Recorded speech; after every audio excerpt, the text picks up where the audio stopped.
All right, listen to me, fuckface. This is Chris Brake. And I just want to remind you that every Saturday night is punk rock night at the Melody Inn in Indianapolis. And John Rapp. Hey everybody, Chris Brake Show here. We want to tell you to please keep clicking on our link. We have an Amazon link on our homepage, chrisbrakeshow.com. When you click that and make purchases from Amazon, we get a little bit of a kickback. So thank you for clicking on that. Please continue to do so, as that is how we keep this machine rolling on the Chris Brake Show. All right, let's start this thing. Oh, wait. No, shit.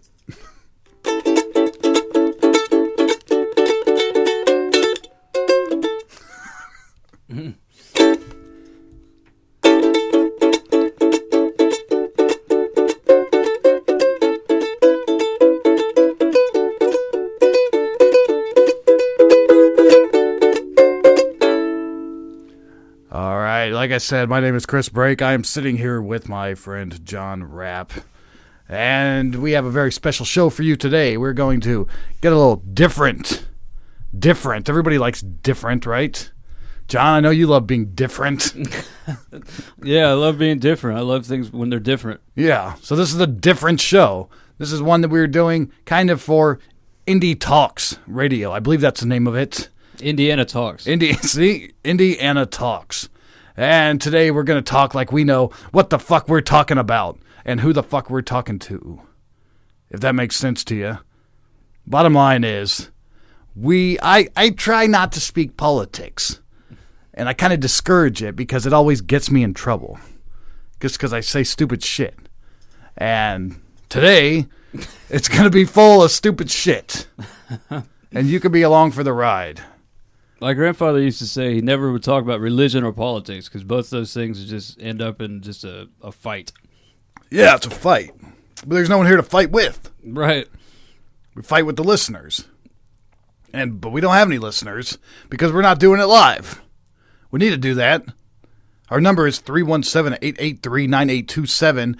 If you like what you're hearing and you have future topics or questions that you want us to air on the show, we will put those on and we will talk about them and discuss them. Or even if you want to complain about it, we will do that as well.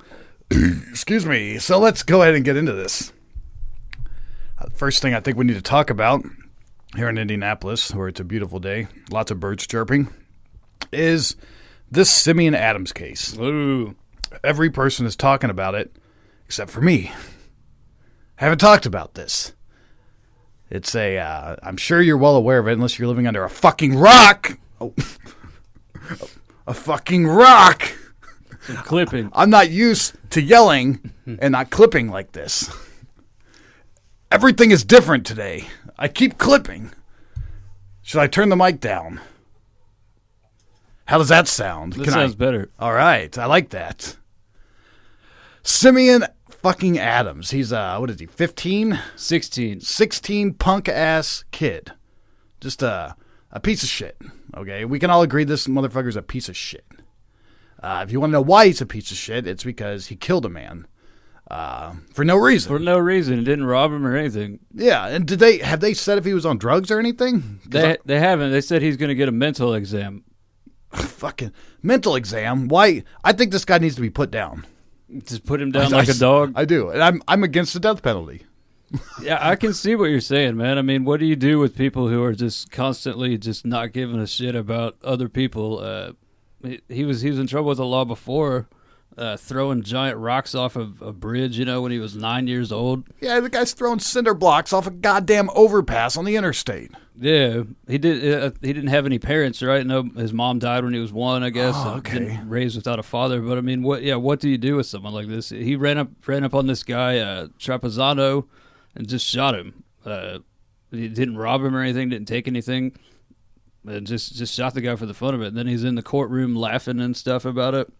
That's insane. It is insane. He's smirking. He looks like a little punk-ass bitch. I know if I've met him on the street, he'd probably prove himself and shoot me to show that he's not a punk-ass bitch. But if you're acting that way, you're a little bitch. Yeah, that's uncalled for behavior. And all his friends are there, let him go, or, let's free, like you would do with your friend, like, free Jim Jones or whoever, free the hurricane. Right. This is not the hurricane. No, this is This is a guy who's not taking anything seriously. Like, he doesn't, but he was raised that way, so maybe he knew that eventually he was going to jail. Like, maybe this is his way of proving to himself that he's now a man because he's going to jail. He killed somebody. Now I'm a fucking man. Right. He's like a hero or something. No, you're a piece of meat who's going to be locked up like fucking veal for the rest of your life. Yeah. Yeah. He didn't do himself any favors, man. He's going to be in jail forever. And now here's another. Okay, so if this son of a bitch, Simeon Adams, can think logically about it, maybe he wishes pain on everyone else around him. But if he could think logically about it, how bad his life was, and he got put into a situation where now he's just walking down the street shooting people for fun because he's an idiot. He just took away someone who's not going to took away somebody's father. So now here's another child who's going to grow up like him. Hopefully not. But if you think about it, like if you want to blame it and say that Simeon Adams is the way he is because he doesn't have parents, well, now he just created somebody without a fucking parent. Right. Yeah, man, he's a menace to society is what it sounds like. Put him down. Sorry, I was taking a drink of my magic Kool-Aid. So here's what I want to know. So Simeon Adams is he's walking down the sidewalk, and he comes up to a guy. And I want to point this out. Simeon Adams is black, and he shot a white guy, right? Right. So Simeon Adams is walking to the sidewalk, and he just shot this white guy for no reason. Who the fuck raised this guy? Because I know if I'm walking down the sidewalk and there's a black guy, I switch sides of the road. I go to the other fucking sidewalk. Who raised this guy? Doesn't he know? Like, that's how you're raised. If you see a black guy, you walk to the other side. And I am joking, but I actually did do that once in my life, and I do think I would have been mugged. There was a moment when I was on 10th and Emerson. John Rapp and I were riding around, and he got a DUI, and they took him to jail. He's still a good guy, so don't think that he's an asshole just because he got a DUI. He didn't hurt anybody. But then the cops, instead of locking up this nice white boy like myself, they said, well, just go figure it out. And they let me go in the middle of fucking 10th Street. I'm a South Side suburb white dude, okay? 22 years old at the time. And it's like 2 a.m. Go fend for yourself on fucking 10th Street by yourself. Half drunk. And I was walking down the sidewalk, and I saw these two guys approaching me. And they were kind of splitting to where I would have been walking in the middle of them. Mm. And I decided that'd be a good time to cross the street. They were white. So that kind of invalidates my point. But that is the joke, that when you see a black guy, the white guy crosses the street. Yeah, this guy didn't end up getting shot. Yeah. So is it a joke? Like, it sounds like that's what we should be doing. It sounds like it's turning into, I mean, it's obviously racial. You can't be a white guy and talk about this and not, sound like a racist. But I'll tell you why I'm a racist in this particular case. And that's because I was programmed to be one. Now, I mean, I'm not a racist. I have fucking, lots of affiliations. I'm not going to list off every fucking black person I know. But I could do it in 2 seconds. No, just joking. There's a lot of them. But the point is,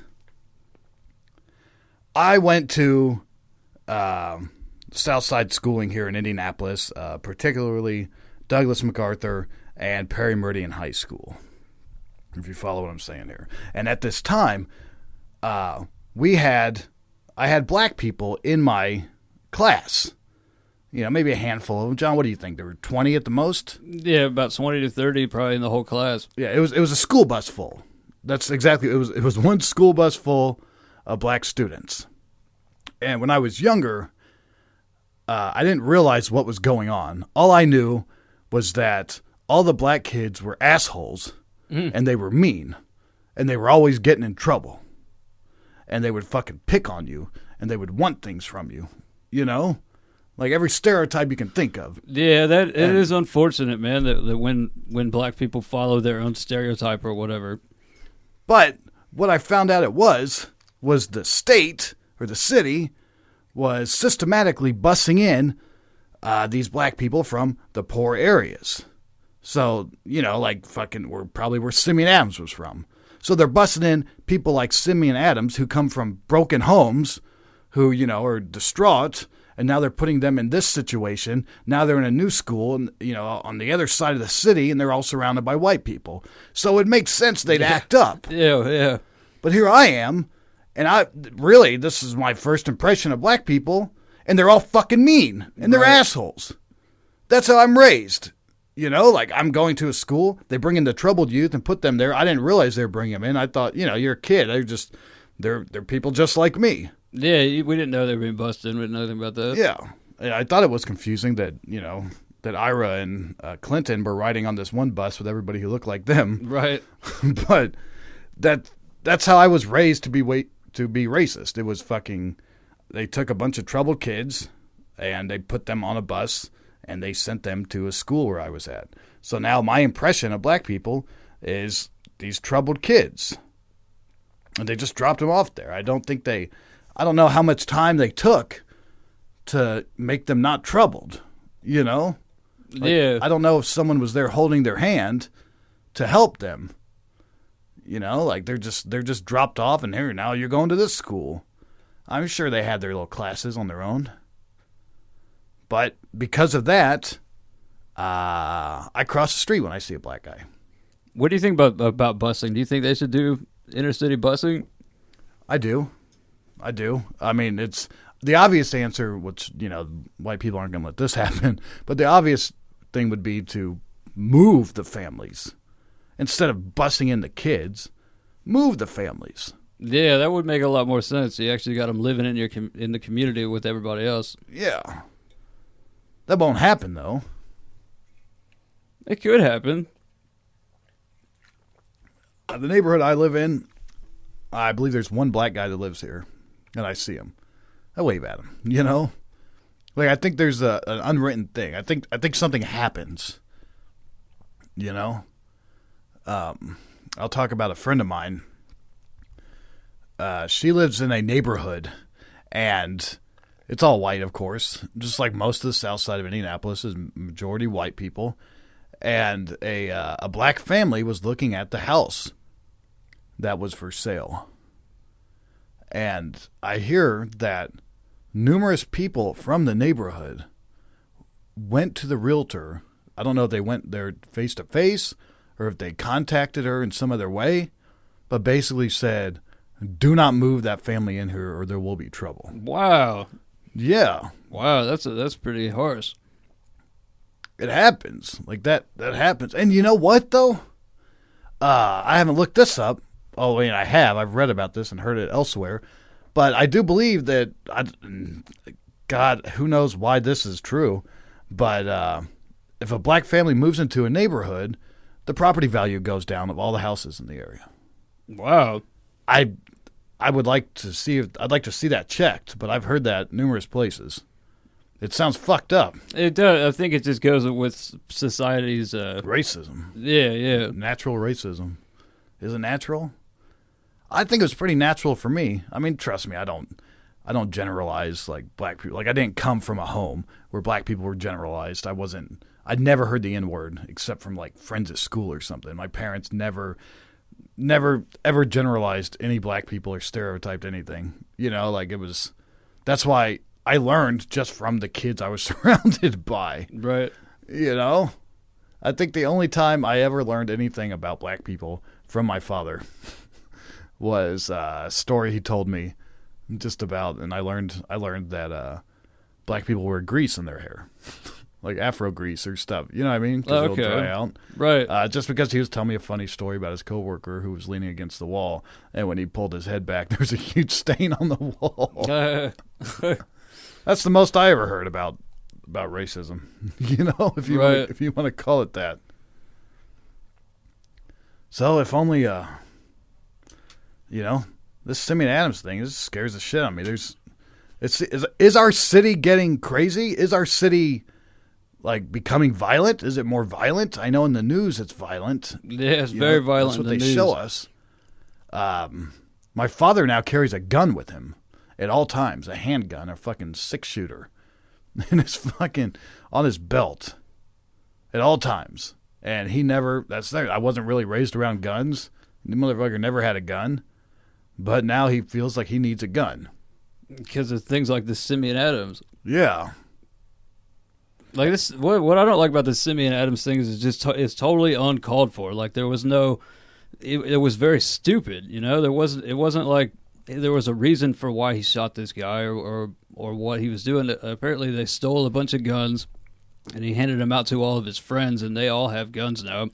Jesus. Yeah, and he shot some dude. Who is this kid? Like, I read a little bit about his family, but it doesn't sound that bad. Yeah. I mean, I guess you could say he's a product of the streets, but what the fuck are these streets? What's going on in these streets? Yeah. You know, like, I know poverty, like, I guess poverty creates bad situations, but I don't understand how poverty is gonna, you know, make a kid think that it's okay to pick up a fucking gun and shoot an unarmed man for nothing. Yeah, man, I guess it's just like the gutter mentality. I guess you just don't give a shit about anything, and you know, you're happy to go to jail for the rest of your life. It's just a waste. It's just stupid, though. You know, I mean, if the kid had any sense about him, he would have shot himself before he got arrested. You know, why would you want to spend your whole life in jail? That's a good point. I don't think the kid does have a sense about what's going on. Like, yeah. I think that he probably was just raised in a shithole and brought up in a shithole, and all the people that he's surrounded with are clearly bad leaders. Right. You know, he doesn't have a single person looking out for him. Yeah, and that is very sad. I know, and now he has to be put down. Right. You know, like no one was taking care of this kid. And then you got the whole thing with the probation officer who was slacking on the job. And he was actually, I think, Simeon Adams violated his probation. Right. And like a week beforehand. And that means that he needs to be arrested and be put into custody. And had he been in custody, this would not have happened. He would not have killed this Mr. Trapazzano. Is that his name? Yeah, Nathan Trapazzano. Yeah. But now Simeon Adams is probably dead, you know. Trapazzano's dead. And the guy who was slacking on the job resigned. Did he? Yeah. I'm sure they forced him to. Man, that's a bungle right there, man. Yeah, that's...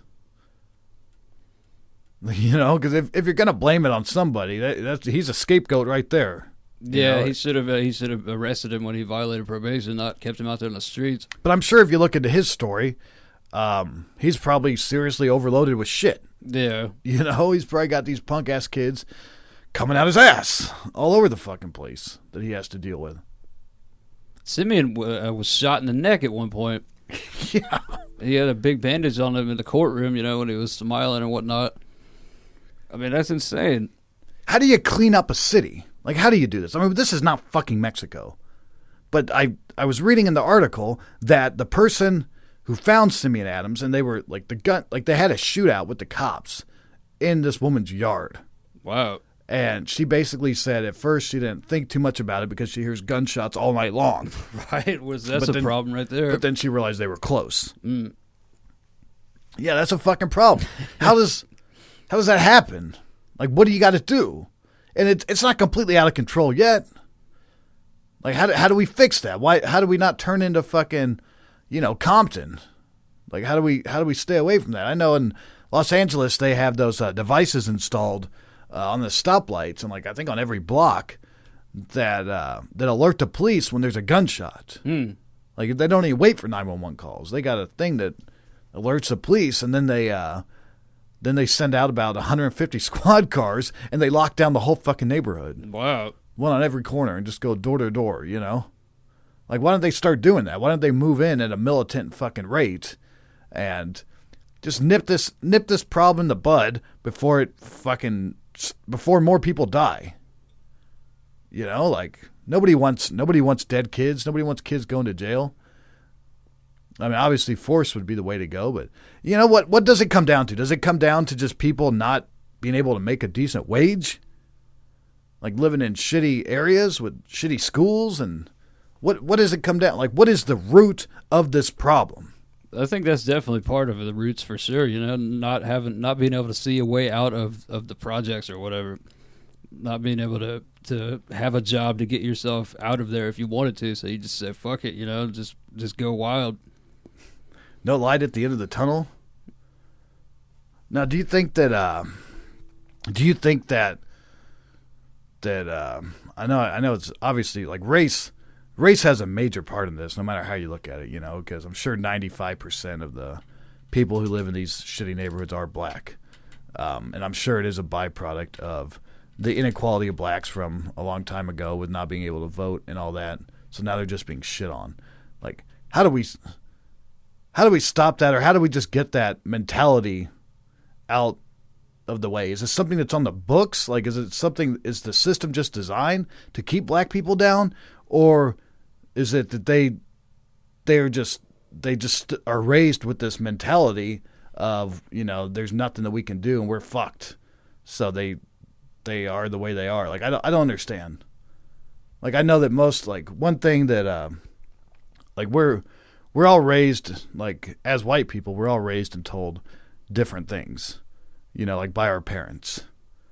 And, like what to do in situations. Like, okay, my mother told me that if someone starts a fight with me or tries to beat me up or pick on me, my mother always said, go to the teacher.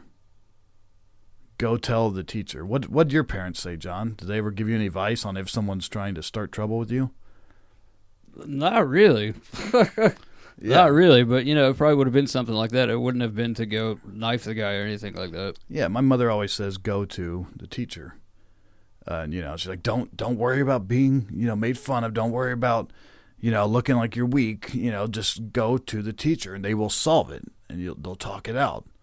They'll separate you. They'll get rid of this guy. You know what I mean? Right. Now, and not all white people are raised like that. I think Dr. Roberts' parents basically said if someone swings on you, kick their ass. Now, here's another thing. With all my black friends, I've been told probably 9 out of 10, maybe 10 out of 10. If you're at school and someone called you a nigger, you beat the fuck out of them. Like, that's how they're raised. If someone calls you the N-word, you beat the fuck out of them. And that makes sense, but that's a bad way to, Yeah, man. That's not what Martin Luther King Jr. would be preaching. No, and definitely I wouldn't tell my kids that, man. And nowadays, you never know if someone's got a shank or something, or, the people come back the next day and they shoot your kid. White guy doesn't have a shank. Well, you never know. It might be some neo-Nazi. But, I mean, telling your kids to go to beat someone's ass anymore, like back in the 50s or 60s or something, it might have been a bit of a different story. But now when you got kids like Simeon Adams, having guns that he stole and just being a reckless idiot, I would never tell my kid to go get into a fight, because that's how kids get shot. Yeah. But 9 times out of 10, the white kid isn't going to be the one with the shank, in my opinion. Yeah. I think it makes sense. It's weird how the society works. It is the weird. Class system. Yeah, it's all like mental conditioning and how you're raised and stuff like that. Yeah, because what I'm saying is pretty much. I know it sounds ludicrous, but I'm pretty sure that most of the stuff I'm saying is fairly accurate. Yeah, it might not be something that you want to hear. It's not politically correct. It's definitely not politically correct, but it sounds accurate. Jesus. How do we turn this city around? How do we get... This is probably the question that people have been posing for hundreds of years. How do we get black and white to live peacefully and have the same property value? That's what it comes down to. How do we share the property value so that it's all the same between black people and white people? Because that whole thing about a black person moving into a neighborhood and the property value going down, that's fucked up. It is.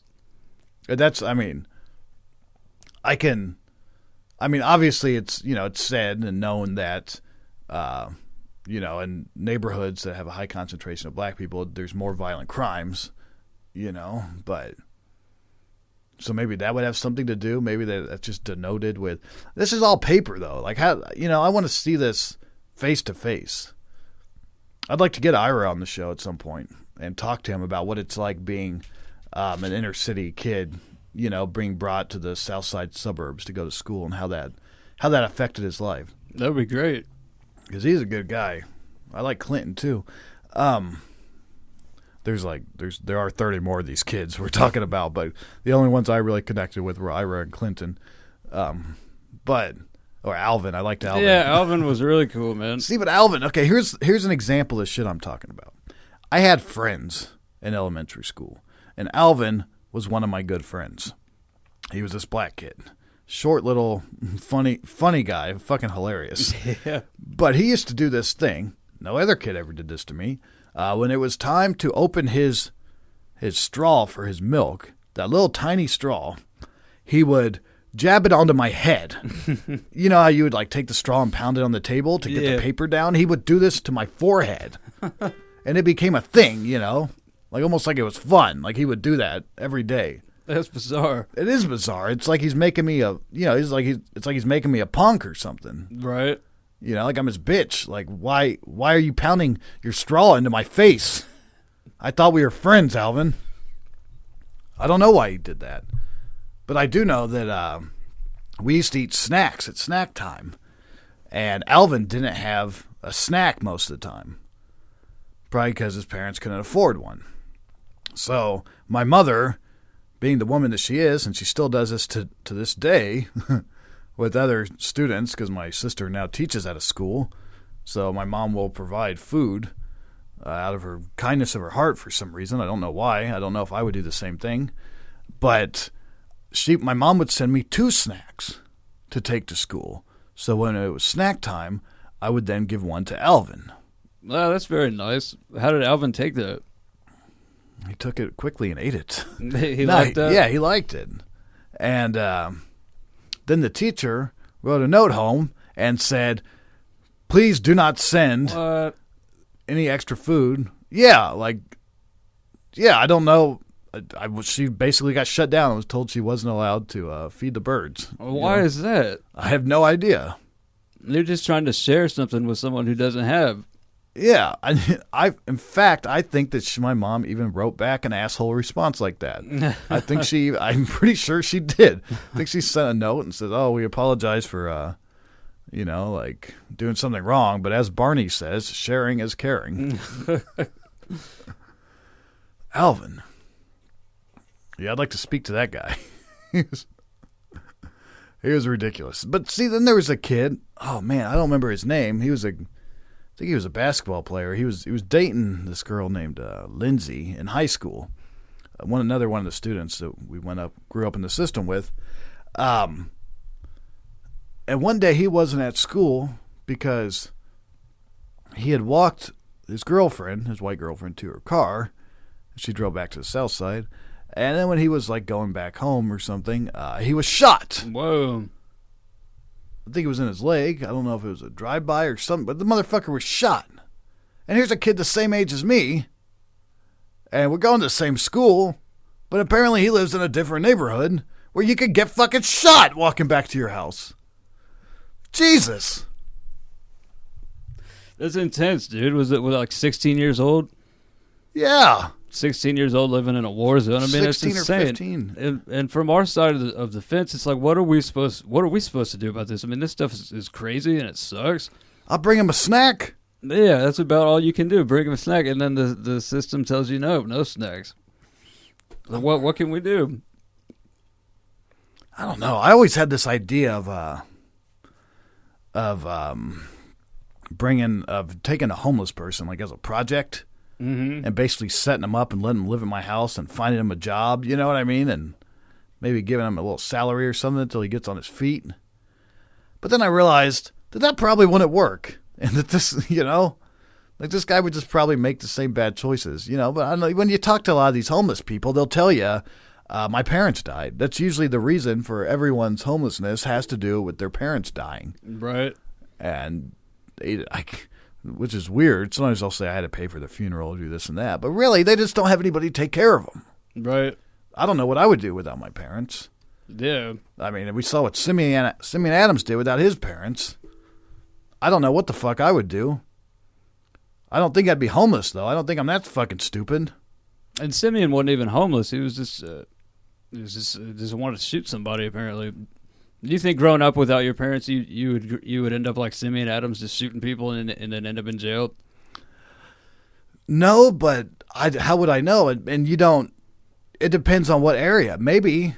I mean, it depends on what age. Like, say I was just sent. Say my parents died and I was put into the foster care system in the poor area. Right. And grew up with people like Simeon Adams. Like, like who's to say that couldn't happen? Yeah. Obviously, we're very blessed for the community that we grew up in and the type of parents we had, and and the fact that we're white really helps us out a lot, which is crazy, but it's true. It's 100% true. So I don't know. Maybe I'd shoot people. You think so? You think you'd be out shooting people? It's easy to say no. Yeah. But he came from some environment where he was taught that. Yeah. I don't know if he went through the foster care system, but I mean that system is fucking rough, man. Yeah. Like that is no joke. Like that, I mean it's pretty close to prison. Plus you don't have mommy or daddy there, and you can't get stable. I mean, kids, that's one thing they always say. I don't have any fucking kids, so I don't know this for sure, but they say that kids need stability. Yeah. Simeon Adams didn't have any fucking stability. Yeah, definitely not, man. In those foster care systems, it's crazy. You have people coming and shopping you, like, oh, I wonder if we want to get this kid or not. Take you home and live with them, But then there's the option that they send you back. Like, that's just crazy. I can imagine that would, like, devalue your self-worth. Yeah, and you probably wouldn't want to go because you got all your friends. Yeah, you're already friends with everybody there. Yeah, in the foster care system. And all those kids are punks. And if you're in the foster care system, you're a fucking punk, okay? And you got to grow above that and not be a punk and figure out, like, okay, everybody's got hard times. For some reason, if you're a young-ass kid listening to this, grow the fuck up and be a man. It's weird to look at it and think that maybe it's true what they say about rap music. Yeah. I think there's definitely something to do with that, man. A lot of that stuff is just garbage, and you just put it in your head 24/7, and you just get garbage in, garbage out. Because these guys are heroes to these kids. Yeah, Young Jeezy and all them. I don't know that one. GG? Young Jeezy, he's like a gangster rap. Like, I thought we were talking about young Gigi Allen. No, I don't think he's a hero to any of these kids. Yeah. And you look at that guy, you look at Gigi Allen, you see the guy eating shit on stage. You know that you don't want to be like him. Yeah, that's a good point. No one tries to emulate Gigi Allen. Yeah. But people will go out and try to emulate Young Jeezy. Yeah, because he's got the money. Yeah, he's rich. And he talks about it. But you don't hear... That's it. Why is that? What's the fascination with black people showing off all the money? You don't see Jews showing off all their fucking money. Like why are black people showing off all their fucking money? Like, look at this. Now when I grew up, I used to be a pimp. I killed people. I got a gun. I kill people. And, of course, they're showing off their money. So, as a kid, well, I have to kill people and be a pimp, and then I can have all the money like Ice-T. Right. It is unfortunate, like people like Ice-T, that Ice-T is not out there killing anybody. He's not taking a sentence for anything right now, but his and I don't even mean to use Ice-T as an example per se, because I'm sure he could get on here and destroy us about how my music is good or whatever. But, these people that go out there and they cut a record and it's about shooting people and fucking hoes and trapping and, selling drugs and creating crack cocaine and being a pimp, and having prostitutes. And they make a bunch of money from it, and then all these kids like this Simeon Adams listen to it, and they think that's the way to go. I mean, it's a shame. Are we really two 30-year-old white guys sitting here talking about how rap music is affecting the kids? Yeah, that is what we are, man. I grew up listening to rap music. I love rap music, actually, but the messages and a lot of it is just garbage. Oh, man, I think we need to take a break after once we went full circle to just being two old white dudes talking about how rap music is destroying the country.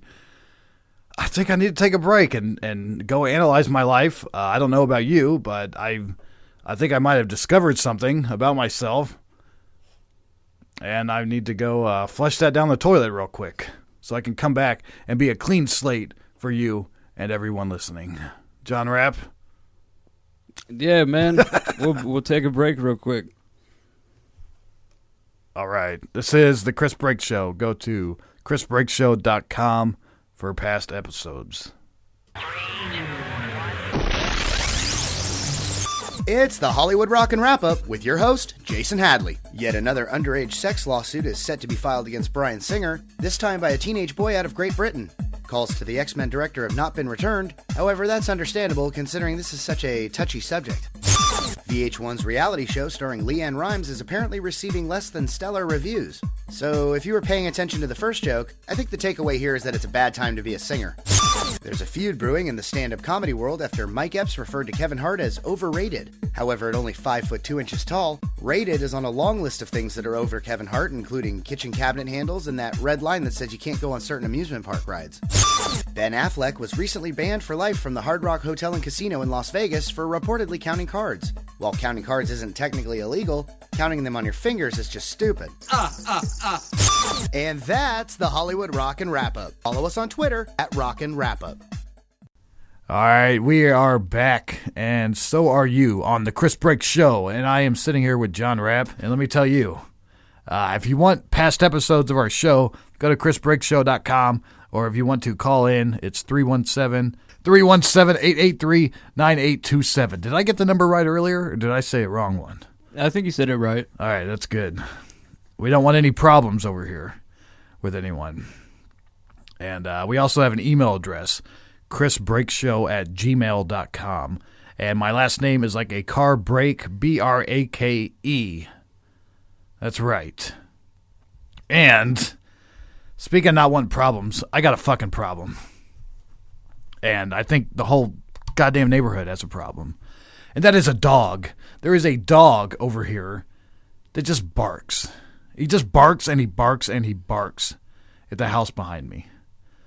What do you do in a situation where your neighbor's dog barks constantly, and he's a collie and he's big and he's got a fucking bark that just, I'm sure it can be heard. What do you think? Quarter mile? I bet this bark goes for a quarter mile. Yeah, you can definitely hear it down the block. He's actually on the other side of the house here, and my mic is not facing him. So, oh, do you hear that? There's kids screaming too. Yeah, that aids the situation. Yeah, there's a dog. Yeah, I hear him there. I don't know if you can hear him. I heard him. I'm going to turn my mic just so you can get a better view of this here. So this dog barks, and then the kids say, "Shut up! Shut up!" It's at the top of their lungs. Shut up. While they're riding by on their bicycles, enticing the dog. Yeah. Maybe I'm getting old.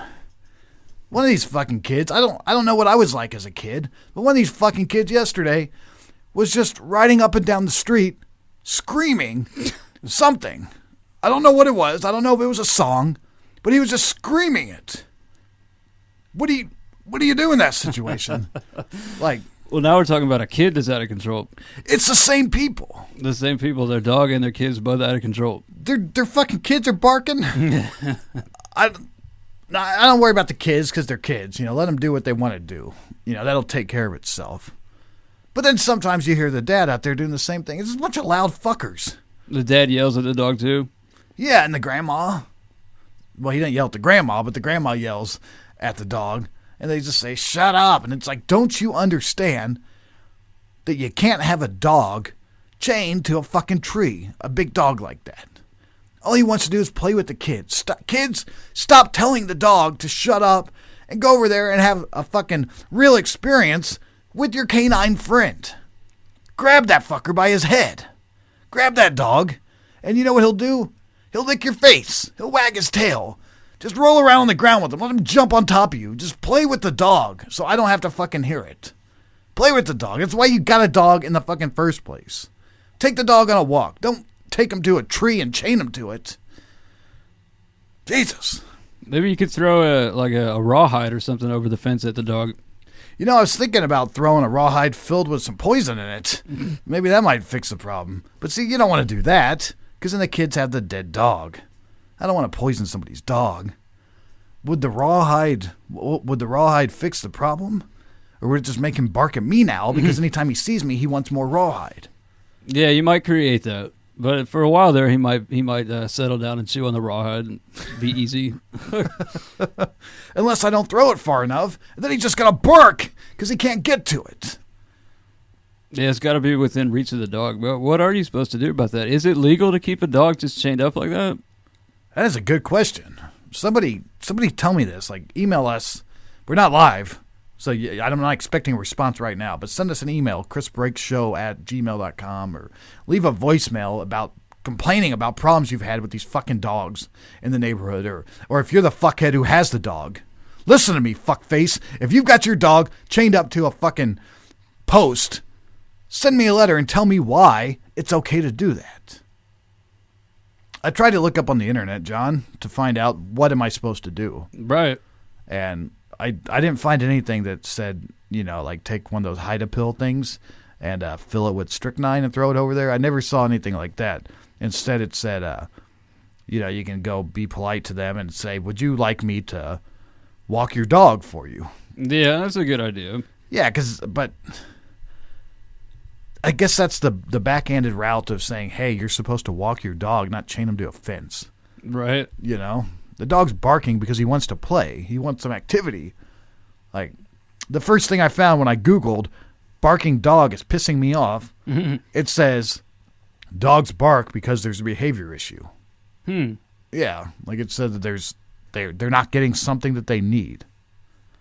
And that's why they're barking. The dog doesn't need to be chained to the fence. That's not what he needs. It's actually a tree, I believe. I haven't even looked over that. I don't even know what the fucking thing's chained to. But then every once in a while when he's barking, you'll hear these people come outside and go potty, go potty, go potty. It's like, dude, that's the most puddish thing I've ever heard. You don't go potty. Like our producer, our former producer, we actually relieved him of his title. He's now our food critic, but what's his new name? The overchewed food dude, Brian. Yep. He says that to his dog. He takes his dog out on a walk and says, "Go potty, go potty." It's like, Jesus, man. Like, why don't you just let the dog be and let him potty? Like, I'm offended by hearing you say, "Go potty, go potty." And now that I'm a neighbor and I can hear these people saying, "Go potty, go potty," it's even more frustrating. Does the dog go potty? I don't know. Yeah, I have no way of knowing that. He might. He might be going potty. But how would they know? How would they know?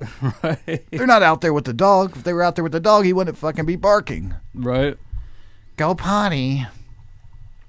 I don't know what you're supposed to do. I would never kill a dog. Unless, it was my dog and I had to. Because, shotgun shell is a little cheaper than a vet, needle they're going to stick in them. But, plus you do it yourself. You don't want to sanitize these things. If you're going to kill your dog, kill your fucking dog. Don't send him somewhere to be put down. Just fucking do it. Who knows if these things are good anyway? I don't know. I don't know if I'd rather take a bullet to the brain as a death or have a lethal injection. With the lethal injection, I think it comes with it's very weird. It seems like it'd be weird for the dog because the dog is like already sick. And then you take it in the car or whatever, and you take it to all these people that doesn't know it's in a cold room or whatever, and then someone injects it with something and then it's dead. That doesn't sound like a good way to go out. Yeah, if you're a dog, you're probably right, John. It probably would be better to be out in the backyard, out in the grass, outside, yeah, resting in the sun, like you're Lenny, and then catch a fucking boom to the back of the head. But then you have to dispose of the body. Well, I think even the vet, they give you the dog. Really? Yeah, I think that's common that after they kill it, after they put it down, though. That's what happened with Dr. Pong Thong, who's a frequent contributor to the show here. He this is going to sound funny, but it was very serious. He had to have his ferret put down. I see you smiling there, John. Yeah. But you think that's funny. It's not funny, but you're saying a ferret. I can imagine them handing over a ferret, but like if you got a 50, 60, 70-pound dog. They handed the ferret back, and he buried it in his garden. But here's one thing that is funny about this guy's ferret. He actually had a doctor administer acupuncture therapy. That's pretty crazy, man. It is. Did it work? I don't know. I think so. I don't speak ferret. Right. I think it would work, but how do you know if that thing works? How do you know? I don't. When animals are on their way out. But what do you do about the dog? Do they have those shock resistant collars, or I don't know, do they shock them? It shocks the no bark collar. It gives them a shock when they do bark. Do they have ones that aren't? Because the website said buy a collar. It was like a pain-free shock collar. Yeah, I don't know how that would work. It said buy that and put it on their front door with a note that says, please use this. It will, your neighbors will appreciate it. But I'll tell you a neighbor story, man. I got this. I've got some neighbors here. Okay, one of them's here. One of them's not anymore. I don't want to say any names. But one of the neighbors, who's no longer here because they moved, they had dogs, and their dogs would get out. And then one day, a fucking person, the neighbor who I never knew from across the street, came and knocked on my door. Hello, sir, I live across the street, and I would like to personally hand you this letter. And he handed it to me. He didn't put it in the mailbox, he handed it to me. And I looked at it. And I read it, and it said, we recently received a note in our mailbox from one of our neighbors, along with a pile of shit, a pile of poop shoved in our mailbox. Oh, man. That said, keep your dogs on a leash or prepare to bury them. Wow, dude. That's pretty heinous, man. It might have worked. I don't know. What would you do? I mean, obviously you'd get mad. Yeah, I would keep, if I cared for my dog, which I do, I would keep him on a leash, That would work for me for sure. So maybe a neighbor needs to put a note in these people's door that says, shut your dog up or prepare to bury him. I don't think that'd work. You never know. I mean, it might work. How are they going to know who said it, I don't know. Well, see, they did say on the note, these people who hand delivered it to me said, we have a pretty good idea who it is, but we wanted to give this to everyone in the area just so they were aware of what happened. That's a good idea, too. It's kind of on record. And we all knew who the fuck it was. We all knew who the fuck this asshole was. And he wouldn't have had a second thought about putting that dog down. All over poo-poo in his yard. Yep. Yeah, I don't really care about poo-poo in the yard. I guess I understand it a little bit, but people take that a bit too serious, I think. Well, you poo-pooed in my yard once, but that's not the story I want to tell. I was actually offended because I had poo-pooed in my yard the other day, a couple shows ago when our overchewed food dude, our food critic Brian, was here. He had his doggy with him, and the leash is actually they forgot the collar. It's behind you right there, John. Oh wow! Yeah, they forgot to take that with them. So we have his collar with all the official information on it, just hanging on the. It's a nice collar on the studio wall here. It is a nice collar. You should go put that collar on the collie. Yeah. Please return to overchewed food dude. Microchip enhanced. This dog is microchipped.